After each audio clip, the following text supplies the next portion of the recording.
your money is not your money. And the U.S. government can take it at any time directly. And in honor of 4th of July weekend, I'm going to talk about 4 ways that they can do this. But before I do, welcome to Black to Bitcoin, where I explore the wealth gap and how Bitcoin is a solution to our financial problems. So if you are interested in anything about us building wealth, make sure you subscribe to the channel, give the video a like, and share, because we really do need to get the word out.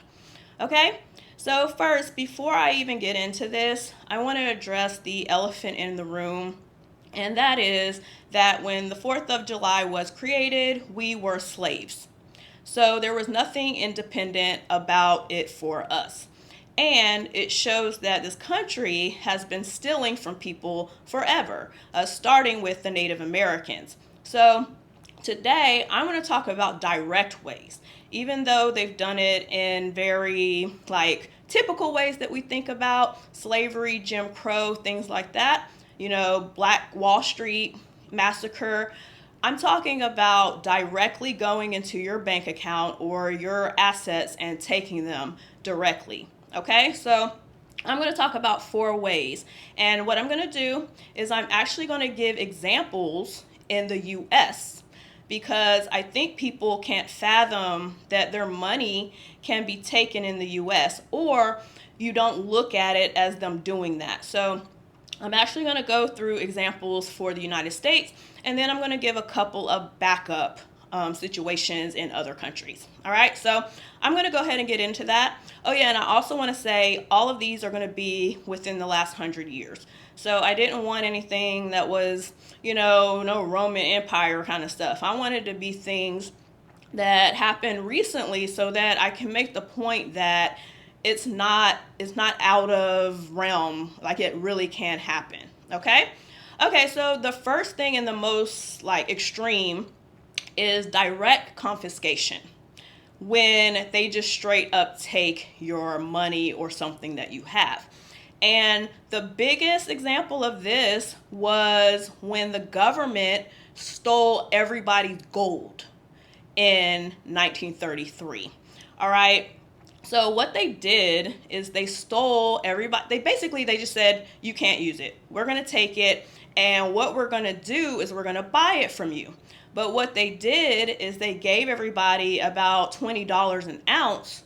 And then after they got all of it, they repriced it at $35 an ounce. So basically, they took the money and then profited off of stealing money, giving people a monetary asset that doesn't appreciate the same way, because the US dollar is always losing value and gold is always going up because it's scarce. So that was a direct example for the US. But then I also have the example of the Nazis taking away actual physical property, and the Soviet Union, they actually at one time took agriculture. They basically seized all livestock, land, all the things that have to do with agriculture. So those are the examples I have for that, and that's the most extreme. That's just them straight up taking it. All right. The second one is bank freezes and withdrawal limits. Okay, so a good example of this was COVID. So when COVID hit, there were controls on money because people were so panicked and wanted to take their money out. So there were actual withdrawal limits when it came to people getting their money. There also was the fact that, basically the banks were closed, but they also made ATM access not available. So there were ways that you could not get to your money, and you're relying on things to be okay with the world to be able to get access to it. So that was a US example. And then, and I also have for this. This is a way you probably don't think about it, but think about the fact that if you want a large amount of money, you can't just go to the bank and say, I want to withdraw $50,000 in my bank account. You have to go through hoops just to get your money. And if something happens in the financial world where they want to tie up people's money, they can do that. So that's something to always think about as well. The fact that you can't even get the money that you allegedly have already. There's barriers. And to not be able to get your own money is crazy. All right. And then the example I have for this for non-United States is Lebanon. And this is actually one of the examples that got me first interested in this whole thing and stealing of property and money.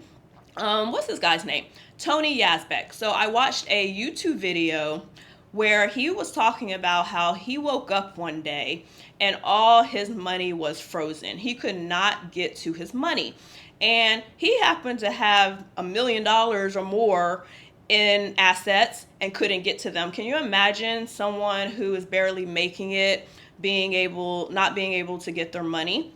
So that is the biggest example that I've come across, but when I looked, there were other ones, but I just did that one because it was the most extreme, and and it's still going on today. So Lebanon never really recovered, and they're still going through all kinds of issues. So it never recovered, but they literally just stopped people from being able to do this. And you should think about the fact that they can do that to you too.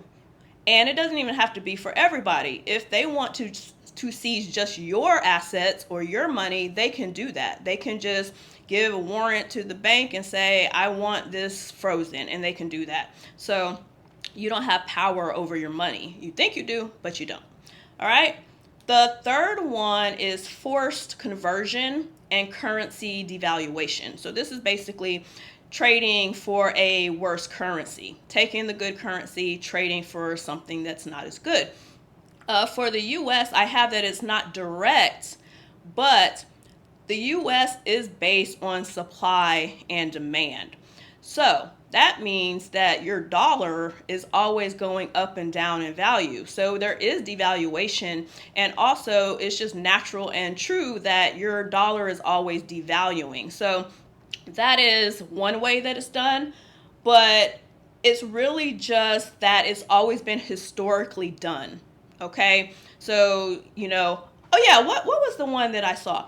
Oh yeah, the Argentinians. This was the crazy one. So they took the US dollar, which is basically the world currency, and they made people convert it to pesos, which is a lot lower in value. That one was direct. And then I have the Cyprus Bellin, which was them taking money and them converting it into equity in the bank. So they didn't even give you a currency. They just said, okay, we're going to just, take your money and make it an investment in us, basically. So they literally stole people's money. Okay? I think that's all I have for that. You know how I gotta look at my notes. Oh yeah, I do also have.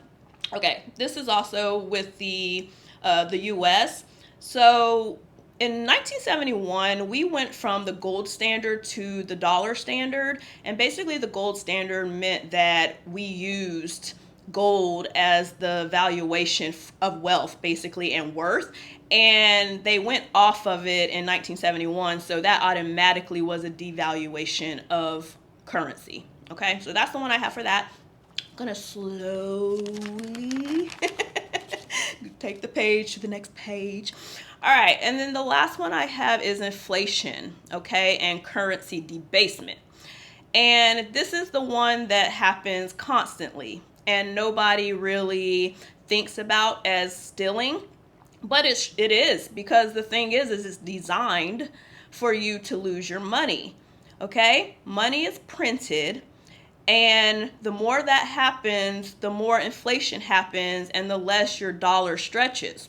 So naturally, because it's designed that way, they are stealing from us. We are working the same or more, actually probably more, and we're not really making a lot more. So we are losing money, and it's because they made it that way. They could decide not to have it that way, but they do. And it's because they want a certain power they want rich people to have power and all the resources. So they keep the dollar devaluing so that we suffer. Okay. And then I just have for that also that if you took 20 years ago, okay, $100, I'm stumbling all over the place, but you know what? This video is going out. I'm not, I'm not re-recording this, but $100 20 years ago would be 160 in today's dollars. So basically the stuff you could get for $100, you would pay $160 for it now. Okay, so that's 40,000. That's 40% less in purchasing power. All right, and then the other couple things I have for this is Zimbabwe. So their currency just straight up collapsed. Okay, and that was really recently, and it's still, they're still suffering because of it. And then I do have the Lebanon thing as well, because once that crash happened, their actual currency fell 90% in value. So that is how that happened. Okay. All right. So those are the 4 ways they can directly affect your money in the bank. Okay. And when you think about that, it is really, really sad and crazy that you can work so hard for your money, and at any moment, the government, banks, anybody who has power can take it from you. So now I want to talk about Bitcoin and how Bitcoin, that's not going to happen. All right, so the main thing is Bitcoin can't be taken, period.